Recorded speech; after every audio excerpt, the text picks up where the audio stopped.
The thick, uncomfortably tight blindfold is itchy against the skin of my temples. I wonder how much longer I'll have to wear it. How much longer I'll have to be in the dark like this. We started out from Site 19 in some kind of car or van. That was nearly 4 hours ago. I think, anyway. I can only guess. After maybe 50 minutes, the vehicle stopped, and I was helped out. I could hear the gentle sloshing of a large body of water. I went up a ramp and onto a boat. After a few minutes, the boat started moving, rocking gently as it took me closer to my destination. Once the boat stopped, I was loaded onto a train. I could tell by the sound and the way it swayed as we went on our way. Then I got onto an airplane.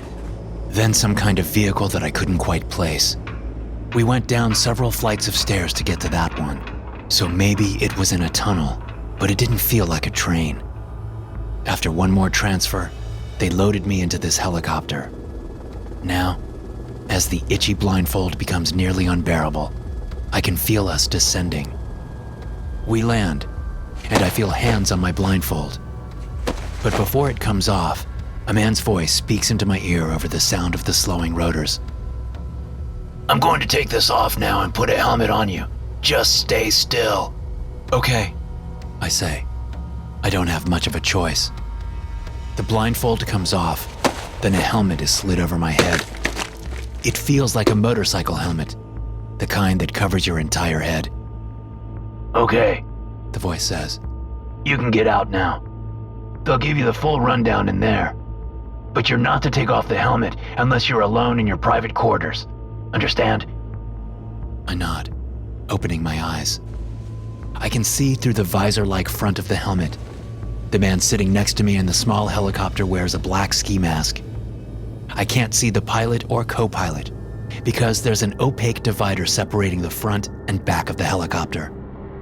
"Say something," the man says. "Tell me the fake name they gave you." That was one thing they did tell me after all the psychological tests. No real names. "My name is Agent Dell," I say. My own voice sounds strange, and I realize the helmet is modifying it somehow, making it deeper and giving it a mechanical tinge. "Good," the man says. "Time to go." He reaches across and opens the door to my right. I step out into the night, ducking under the still spinning rotors. There's a sprawling single-story concrete building about 50 yards away. The wall straight ahead contains a metal door, which opens as I approach. I step into a windowless concrete room. A man dressed in blue coveralls identical to the ones I'm wearing stands 2 yards away from me. He wears a helmet just like mine, obscuring his face. His cloth name tag reads Dr. Wilcom. I'm sure it's an assumed name, just like Agent Dell. "Welcome, Agent Dell," the man says in his modified voice. "I'm Dr. Wilcom." He gestures with one hand at the person I feel standing behind me, the one who opened the door. "This is D89654. I turn as a short man steps around and gives me a smile. I'm a little surprised to see he's not wearing a helmet. He can't be older than 25. He's thin and has an earnest, open face under strawberry blonde hair. His orange jumpsuit is worn, like it has been washed 1,000 times. The giant black number 2 on the front is faded but still visible. There's a strange kind of necklace around his neck, half hidden by the collar of his jumpsuit. "I'm Owen," he says, extending a hand. I take his hand and shake it. Maybe it's his real name. If he's not required to wear a helmet, his name probably doesn't matter. He's D-class, after all. Dr. Wilcom steps toward the door leading deeper into the building. "I'll let D89 show you to your post. We have a procedure coming up soon. You don't mind getting to work, do you?" Before I can answer, Wilcom turns to leave the concrete room through the metal door. Owen steps forward as the doctor leaves. "Don't mind the doctor," he says. "He's just a little edgy. Everyone gets that way when their tour is almost up. Besides, he doesn't shake hands with anyone. What's the point, right? You can't really get to know anyone here. If you did, they'd have to kill you." Owen laughs as he says this, but there's nothing funny about it. I know it's true. Owen leads me through the building. As we walk, I notice he has a number 2 on the back of his jumpsuit, as well as the front. I'm curious, but I assume everything will become clear soon. He first shows me the door to my private quarters, telling me there's no time to go in now. Then we get to my post. We neither see nor hear anyone else while walking through the halls, just closed doors and silence. I use the code they gave me back at Site 19 to open the door. As I step inside, Owen smiles and waves. "I won't see you, but you'll see me soon," he says, then turns to leave. I don't know what he's talking about. I don't know what my job is. I don't know much of anything. Only that the battery of psychological testing I had to go through was like nothing I've ever experienced in my 4 years with the Foundation. The door closes automatically, and I turn to look at my post. It's a small, windowless concrete room with a metal desk built into the far wall. There's an office chair in the front of the desk. On top of the metal surface is a bank of monitors. All of them are blank.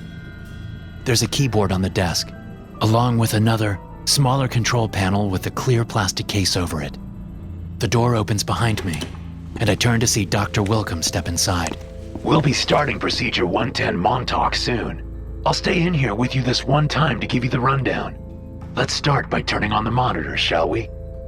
I step aside as the doctor hits enter on the keyboard. The screens flicker. "You've done observation duty before, correct?" He asks. "You know the basics, right?" "Yes, but I don't know what that does," I say, pointing at the small secondary keypad. "Yes, well, I'll tell you all about that here in a moment. What you need to know is that the moment you step into this room, your helmet starts transmitting everything you say. My helmet does the same. Right now, other agents are listening to our conversation. This is important, because if you see anything out of the ordinary during the procedure, you need to say something." "What does out of the ordinary mean?" I ask. "I have no idea what this procedure is supposed to look like. How am I supposed to tell if it's going well or not?" "Relax, Del. That's why I'm here for this one. After you see it once, you'll be able to tell. Believe me. Besides, we have other agents monitoring this as well. We found that redundancy is the best course for the procedure." The monitors all come to life, each one showing a different angle of the same room. It looks like a hospital room, maybe a surgical suite. There's a hospital bed in the middle with a young woman in it. She looks to be 18 or 19. Her skin is pale, her hair black and damp. Her facial expression is that of someone doped up on sedatives. Drooping eyelids, partially open mouth, slack muscles. The bulge of her stomach presses against her white and blue gown. She's pregnant. "This is SCP-231-7, Dr. Wilcom says. Don't be fooled by her seemingly innocent appearance. She could be the cause of an end-of-the-world scenario, and if we don't do our jobs, she will be." On one of the monitors, I see the door to the girl's room open. 6 D-Class personnel file through, including Owen, who pushes a cart adorned with an array of strange-looking instruments. "Here, sit down," the doctor says, gesturing for me to take a seat. As soon as I'm situated, Wilcom steps to my side and gestures at the small keypad. "You have 6 D-Class personnel, each of them wearing an explosive collar. And you have 6 buttons, each with a number corresponding to one of the D-Class men." Suddenly, the large 2s on Owen's jumpsuit make sense.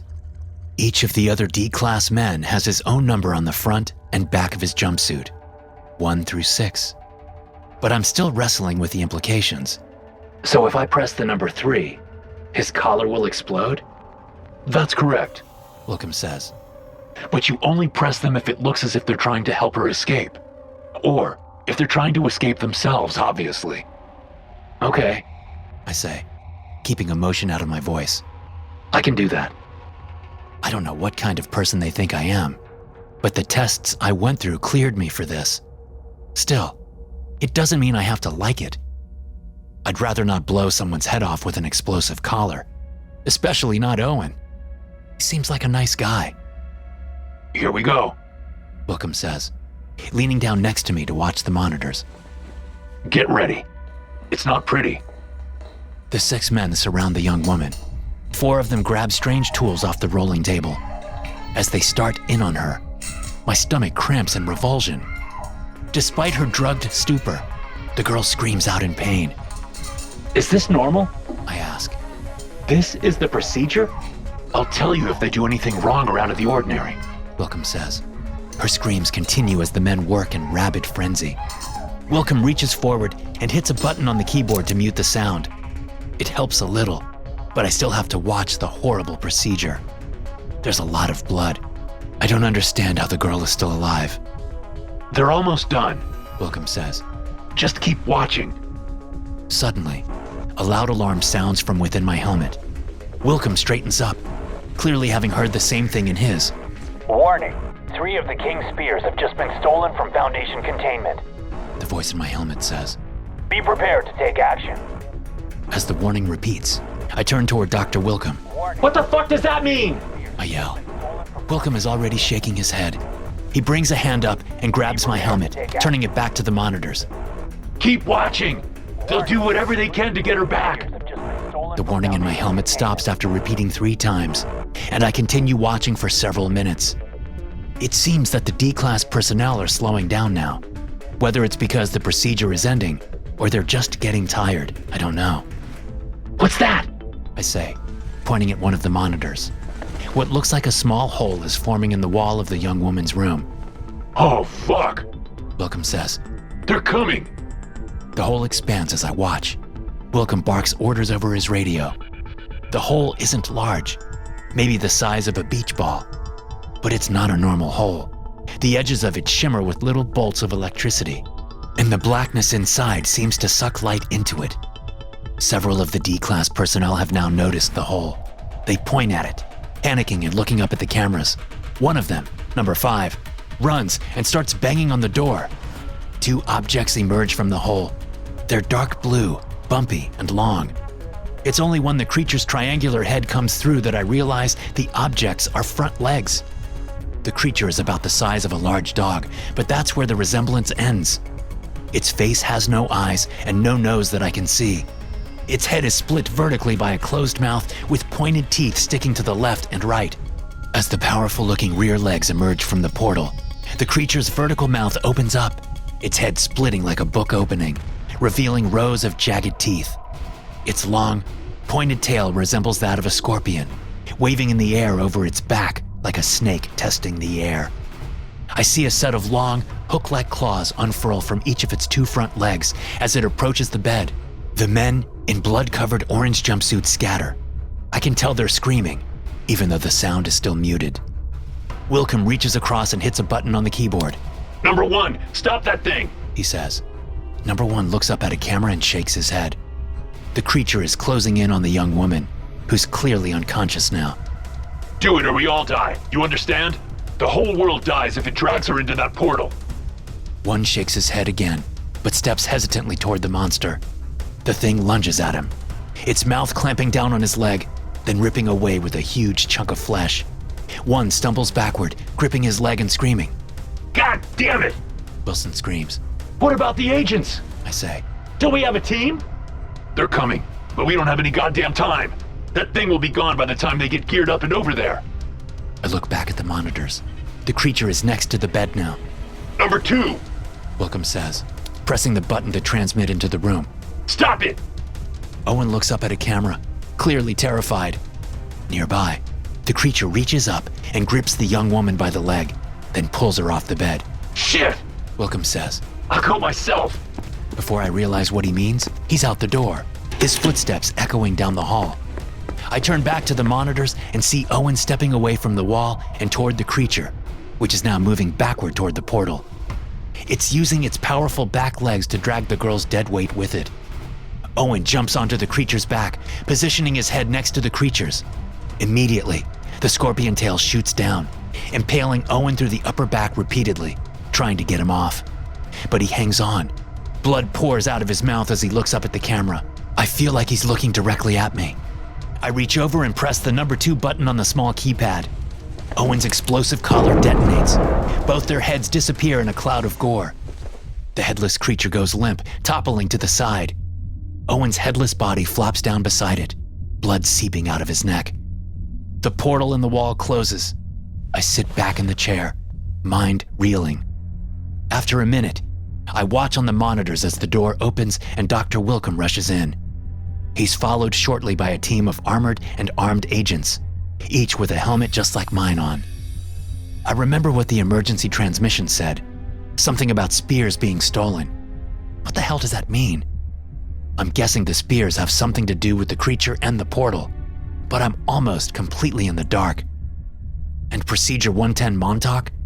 It's brutal, disgusting, and inhuman. Why do they do that? And how often does it have to be done to that poor girl? I shake my head, putting these questions and their associated feelings into little boxes in my mind, storing them away for now. I've done my job today. I've prevented what could have ended the entire world, if the doctor is to be believed. If you ask me, that's a pretty good day at work. That is, after all, why the Foundation exists, and why people like me are proud to secure, contain, and protect. SCP-231-7 is a female of indeterminate age. SCPs 231-1 through 231-7 were retrieved following a police raid on a warehouse owned by an organization called the Children of the Scarlet King. 24 hours after the rescue, SCP-231-1 went into labor pains, giving birth 3 minutes later to SCP-Redacted, causing a redacted event, resulting in an unacceptable number of casualties. Foundation personnel immediately took possession of remaining SCPs 231-2 through 231-7 and, based on notebooks recovered from the cult, instituted Procedure 110 Montauk to prevent future occurrences. Procedure 110 Montauk is to be carried out at least once every 24 hours by Class D personnel. During Procedure 110 Montauk, at least one security officer with proper clearance must monitor the procedure by camera at all times, although the sound may be turned off if the vocalizations of SCP-231-7 become too distressing. Following the procedure, all Class D personnel must return to their holding cells or explosive collars will be detonated. The Foundation has also taken possession of 7 spears that could be used by the Children of the Scarlet King for nefarious purposes in direct conflict with the Foundation's mission. These spears, with their associated rituals, can be used to summon entities known as the King's Demons. It is believed that should all 7 spears be used together, it could allow the Scarlet King into our dimension. The consequences of this would be catastrophic and should be prevented by any means necessary. Hey guys, thanks for listening. Be sure to subscribe to the podcast for more SCP stories like this one. You can also check out some more episodes from the SCP Experience podcast here. I'll see you in the next one.